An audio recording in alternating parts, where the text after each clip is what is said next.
Hi everyone, today I'm going to do this lovely picture. This is from Worlds of Wonder by Johanna Basford, and I'm looking at this and I'm thinking this looks like a lovely milkshake.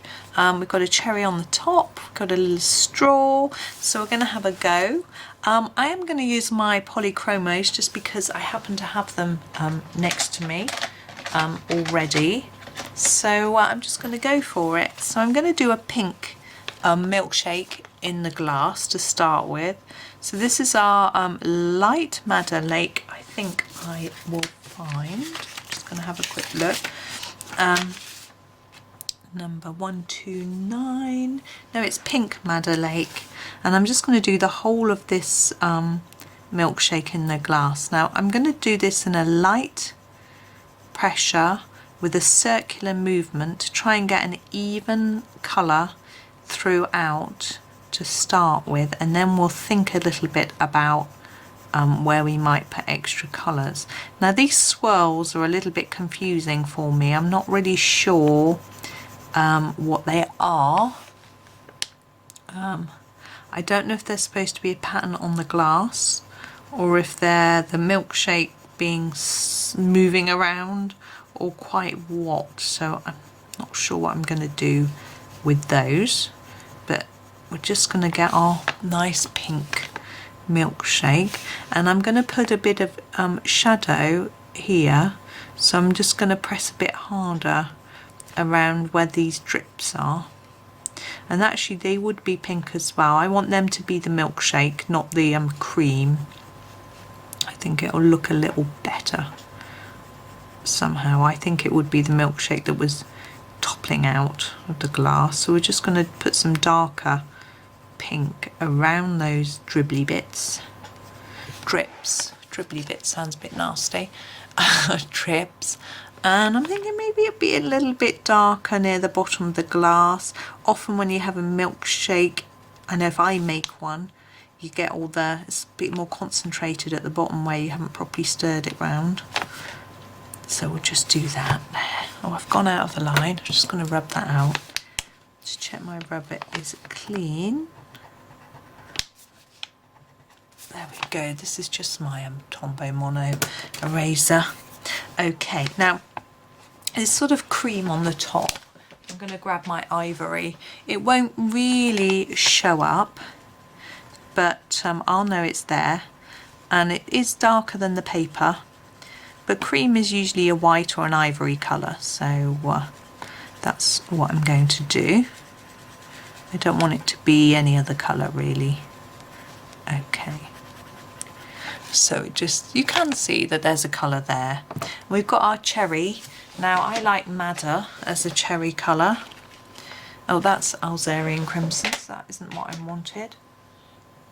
Hang on, I can't grab the right colour. There it is. Sorry, madder.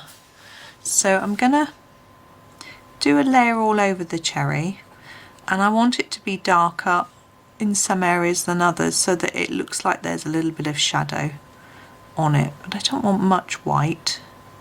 So there, like that. It doesn't show that different, and we'll put a little bit of we'll put a little bit of gel pen on that in a bit. We've got a little tiny leaf. What colour for cherries? Quite a dark leaf. I think I'm going to go for the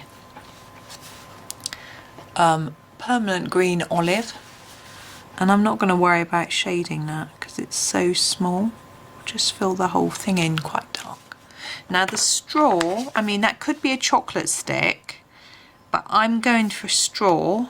I think we'll do, because I don't think I'd want a chocolate stick in with my strawberry milkshake.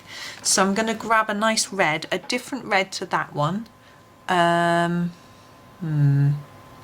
Maybe quite a dark red. This one is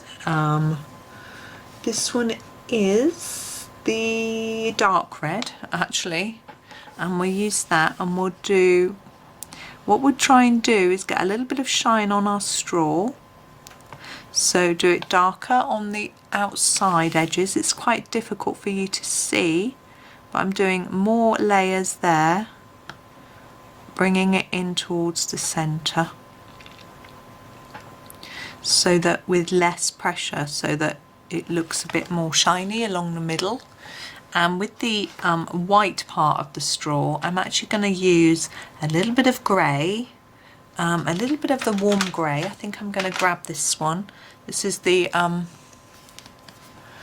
warm grey 4. It's quite sharp, and just add a little bit of shadow to the edge of the straw here and here, here and here. That's probably a bit much, but then it looks a bit more rounded and shiny. Hopefully you can see that. And the last bit we've got to do is the glass. Now we could do it a bright colour, or we could do it to look like it's a sort of see-through glass, or a sort of slightly tinted glass, but I'm going to do it just in a grey colour to make it look like it's a more see-through glass. So here's my coal grey 3. And what I do with glass is I do a little bit of colour on the edge and just fade it towards the middle, and then it looks like it's shining like glass does, and hopefully it doesn't look too metallic because we've chosen a pale colour. So that's that. So now we're going to add to the glassy effect by grabbing our gel pen. This is a Jelly Roll number 10. I'm going to add some shine onto our cherry first of all, just by adding a tiny touch there. Then I'm going to add some shine onto our glass by putting a few lines here. Go with the shape of the glass, looks better, and I think that's it. Crikey, that was very short, but I think we're done. So I'm just going to leave that one there, and there's our milkshake. So I'm going to go off and enjoy a strawberry milkshake. Maybe you will too. And thank you very much for watching, and happy colouring.